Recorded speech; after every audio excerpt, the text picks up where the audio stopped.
বন্ধুরা, আজকে আমি এক্সপ্লেন করব 2016 সালে মুক্তি পাওয়া ভারত বাংলাদেশ যৌথ প্রযোজনার সিনেমা শিকারী, যে ছবিতে অভিনয় করেছিলেন বাংলাদেশের সুপারস্টার শাকিব খান, এবং এই ছবিটি কয় কোটি টাকা কালেকশন করেছিল তাও আমরা জানবো। তাহলে চলুন প্রথমেই আমরা দেখে নেই এই ছবির গল্পটা কেমন ছিল। ছবির শুরুতেই কলকাতার কোনো এক স্থানে কিছু কঙ্কাল এবং হাড়গুড়া পাওয়া যায়। কে বা কারা এই কাজগুলো করেছে এর তদন্ত ভার পড়ে রুদ্র চৌধুরীর উপর। রুদ্র চৌধুরী একজন সৎ মানুষ, তিনি জীবনে কোনো অন্যায় কাজ করেনি, তাই যারা এই কাজটি করেছে তারা ভয় পেয়ে যায় যদি তাদের নাম ফাঁস হয়ে যায় এই ভয়ে, তাই রুদ্র চৌধুরীকে খুন করতে চায়। একজন বলে যদি কলকাতার সন্ত্রাসী দিয়ে রুদ্র চৌধুরীকে খুন করানো হয় তাহলে আমরা ফেঁসে যেতে পারি, তাই বাংলাদেশ থেকে কোনো এক খুনিকে ভাড়া করতে হবে। আর তখন বাংলাদেশ থেকে সন্ত্রাসী ভাড়া করা হয় যার নাম সুলতান, তিনি হলেন এই ছবির নায়ক শাকিব খান। বিমানে করে কলকাতায় যাচ্ছিলেন তারা, এমন সময় শাকিব খান ও তার বাবার সাথে কথা বলছিলেন আগে তারা যে খুনগুলো করেছে তাই নিয়ে। পাশের সিটে বসা রাহুল, মানে এই ছবির ভিলেন, তিনি শাকিব খান ও তার বাবার কথাগুলো রেকর্ড করে ফেলেন আর তাদেরকে শোনায় আর বলে আমার একটি কাজ করে দিতে হবে, যদি আমার এই কাজটি না করে দাও তাহলে পুলিশের কাছে এই পেনড্রাইভটি চলে যাবে। তখন শাকিব খান বলে কি কাজ বলুন। তখন তিনি বলে একজনকে খুন করতে হবে, যত টাকা চাও পাবে, যদি খুনটি না করতে চাও তাহলে এই পেনড্রাইভটি আমি পুলিশের কাছে দিয়ে দেব। তখন শাকিব খান বলে আপনি তো শুধু অডিও দিবেন পুলিশের কাছে আর আমি দিব ভিডিও, কারণ আপনি যে আমাকে একজনকে খুন করার জন্য বলেছেন তা এখানে ভিডিও করে রেখেছি। তখন ভিলেন বলে ক্যামেরা কোথায় পেলে? শাকিব খান বলে আমার পকেটে। অবশেষে শাকিব খান খুন করার জন্য রাজি হয়ে যায়। এরপর এক উৎসবে শাকিব খান খুন করতে যায় রুদ্র চৌধুরীকে, কিন্তু গুলি মিস হয়ে যায়। এরপর পুলিশের ধাওয়াকে শাকিব খানের আস্তানায় চলে আসে। এরপর রাহুল বলে তুমি যে কাজটি পারবে না সেই কাজটি কেন নিয়েছো, তুমি আমার টাকা ফিরিয়ে দাও, আমি অন্য জনকে দিয়ে এই কাজটি করাবো। তখন শাকিব খান রেগে গিয়ে রাহুলের টাকা ফিরিয়ে দেয়। তখন শাকিব খান বলে রুদ্র চৌধুরী আমার টার্গেট, 8-10 দিনের মধ্যেই আমি রুদ্র চৌধুরীকে মেরে ফেলবো, যদি রুদ্র চৌধুরীকে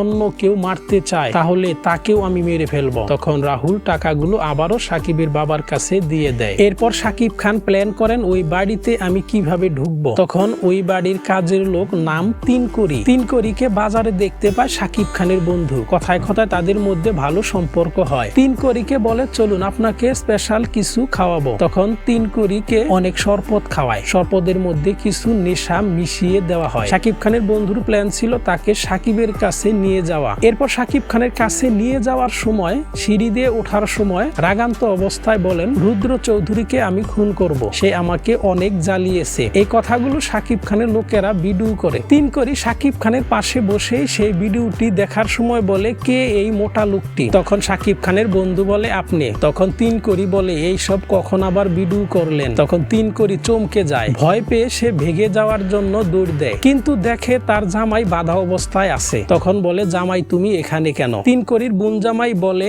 আমাকে এনারা বেঁধে রেখেছে। তখন শাকিব খান বলে যদি তোমরা আমার কথা মতো চলো তাহলে বেঁচে যেতে পারবে এখান থেকে। তখন তিনকড়ি বলে বলেন কি করতে হবে। তখন শাকিব খান বলে আমি রুদ্র চৌধুরী বাড়িতে যাব তোমার বোন জামাই সেজে। কথা মতো রুদ্র চৌধুরী বাড়িতে ঢুকে পড়ে শাকিব খান এবং খুব সহজেই রুদ্র রায় চৌধুরী এবং বাড়ির সকলেরই মন জয় করে নেয় শাকিব খান। তিনকড়ি ঘুমাচ্ছেন, এমন সময় তার কানে একটি আওয়াজ আসে, বিছানা থেকে ওদিক তাকিয়ে দেখে রক্ত। তখন শাকিবের কাছে গিয়ে দেখে শাকিব খান মাছ কাটছে আর মাছের পেট থেকে পিস্তল বের করছে। তখন শাকিব খানকে জিজ্ঞাসা করে এটা দিয়ে কি হবে। তখন শাকিব খান বলে রুদ্র চৌধুরীকে খুন করব। তখন শাকিব বলে চলো তুমিও। তখন তিনকড়ি বলে না আমি যাব না। শাকিব বলে তুমি যদি না যাও তোমাকেও খুন করে ফেলবো। তখন শাকিবের সাথে যায়। শাকিব খান যখন রুদ্র চৌধুরীর দিকে নিশানা তাক করে তখন তিনকড়ি বলে তুমি তো একা এসেছো এখানে, তাহলে ওই যে পিস্তল হাতে কে আরেকজন আসতেছে। তখন পিস্তলটি তিনকড়ির হাতে দিয়ে শাকিব খান গিয়ে তাকে চাপড়ে ধরে এবং সিঁড়ি দিয়ে গড়গড়িয়ে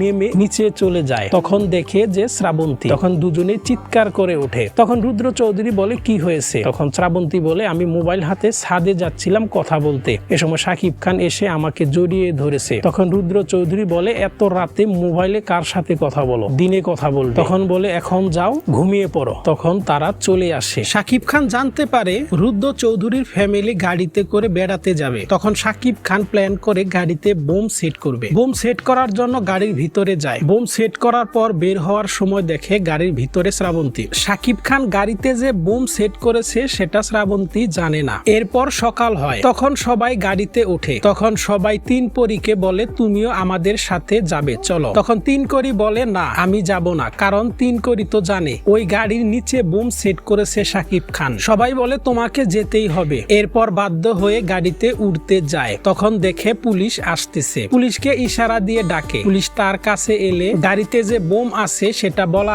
আগেই শাকিব খান চলে আসে। এরপর বলতে পারে না যে গাড়িতে বোম সেট করা আছে। তারপর গাড়ি যাচ্ছে, এমন সময় তিন করি দেখে পিছনে পুলিশের গাড়ি। তখন তিন করি বলে গাড়ি থামাতে, তখন গাড়ি থামায়। তখন শাকিব খান এসে বলে বড় মা প্রেসারের ঔষধ, সুগারের ওষুধ রেখে এসেছে, তাই দেওয়ার জন্য আমি এসেছি। তখন রুদ্র চৌধুরী বলে হৃদয় তুমিও চলো আমাদের সাথে। তখন তিন করি বলে চলো আমাদের সাথে, তোমাকেও যেতে হবে। তখন তিন করি খুব খুশি হয় আর গান করে। হঠাৎ করে গাড়ির চাকা ব্রাস্ট হয়ে যায়। তিন করি শুয়ে আছে আর মনে মনে তিন করি ভাবতেছে হয়তো আমি মরে গেছি, স্বর্গে নয়তো নরকে আছি। এরপর জেগে দেখে তিনি বেঁচে আছেন। তখন তিন করি বলে আমি বেঁচে আছি? তখন বলে হ্যাঁ তুমি বেঁচে আছো, গাড়ির চাকা ব্রাস্ট হয়েছে। তখন তিন করি সাকিবকে বলে বোম ফাটলো না কেন? সাকিব বলে সময় মতো ফাটাবো। তখন সাকিব খান আবারও বোমটি গিটারের ভিতরে রেখে গিটারটি গাড়িতে রেখে আসে। ওখানে গানের একটি উৎসব হয়। গান শেষে সাকিব খান বোমটি ফাটিয়ে দেয়। এরপর পুলিশ আসে। পুলিশ এসে তদন্ত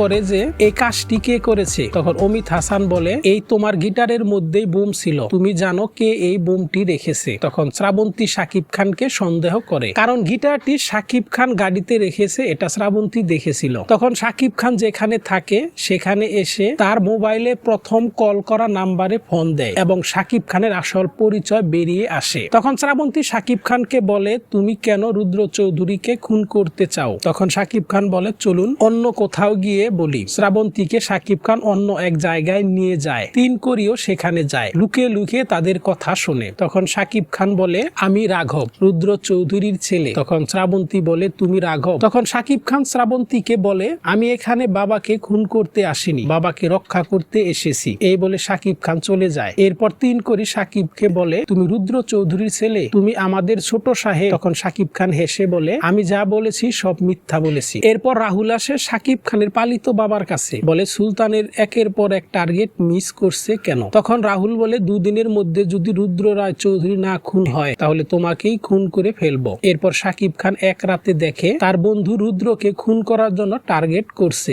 তখন সাকিব খান শ্রাবন্তীকে সব খুলে বলে। শ্রাবন্তী রুদ্র চৌধুরীর কাছে যায়। তখন সাকিব খানের বন্ধু গুলি করতে পারে না, বারবার শ্রাবন্তী সামনে এসে যায়। এরপর সাকিব খান তার বন্ধুর কাছে গিয়ে বলে তুই এখানে কেন? তখন বলে রুদ্রকে খুন করতে এসেছি। তখন বলে রুদ্র আমার টার্গেট, তুই কেন খুন করতে এসেছিস? তাদের মাঝে মারামারি হয়। এরপর সাকিব খানের পালিত বাবার কাছে যায়। সাকিব খান সবকিছু খুলে বলে যে রুদ্র চৌধুরী আমার বাবা। ছোটবেলার সাকিব খান ভুলবশত তার মাকে খুন করে ফেলে, আর তখন থেকে রুদ্র চৌধুরী সাকিব খানকে দেখতে পারে না। সাকিব খান তার বাবার হাতে গুলি করে পালিয়ে যায় বাংলাদেশে। তখন থেকে রুদ্র চৌধুরী সাকিবকে সহ্য করতে পারে না। এরপর অমিত হাসান এসে সাকিব খানকে মারধর করতে থাকে। রুদ্র চৌধুরী বলে থামুন, ওকে মারছেন কেন? তখন অমিত হাসান বলে ও একজন কিলার, আপনাকে খুন করতে বাড়িতে এসেছে। তখন অমিত হাসানের কাছ থেকে সাকিব খান পিস্তল নিয়ে তার মাথায় ধরে। তখন রুদ্র চৌধুরী বলে এভাবে তুমি বাঁচতে পারবে না, তোমাকে আইনের হাতে ধরা দিতেই হবে। এরপর সাকিব খান রুদ্র চৌধুরীর মাথায় বন্দুক ধরে। তখন সাকিব খান শ্রাবন্তীকে বলে রুদ্র চৌধুরী যে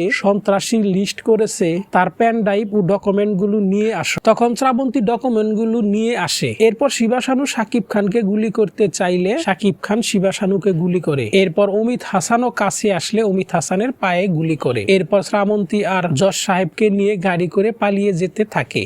পালানোর সময় সন্ত্রাসীরা সাকিব খানকে আহত করে জজকে নিয়ে যায় ভিলেন রাহুলের কাছে। সেখানেই রাহুল সবকিছু খুলে বলে রুদ্র চৌধুরীকে বলে তোকে খুন করার জন্য ওকে আমি ভাড়া করেছিলাম, আমি জানতাম না ও তোরই ছেলে। তখন রুদ্র চৌধুরী বলে হৃদয় হরণ তাহলে আমারই ছেলে। এরপর রাহুল যখন রুদ্র চৌধুরীকে গুলি করবে তখন সাকিব খান সেখানে আসে এবং রাহুলের সাথে মারামারি হয়। শিকারী ছবির শেষ দৃশ্যের মারামারিটি দেখার মতো ছিল, একদমই বলিউড তামিল সিনেমার মতো। এরপর ভিলেনকে মেরে ফেলে রুদ্র চৌধুরী তার ছেলেকে মেনে নেয়। এখানেই সিনেমাটি শেষ হয়। ছবিটি মুক্তি পায় 2016 সালে। 4 কোটি টাকা বাজেটের এই ছবিটি 7 কোটি টাকা ব্যবসা করেছিল।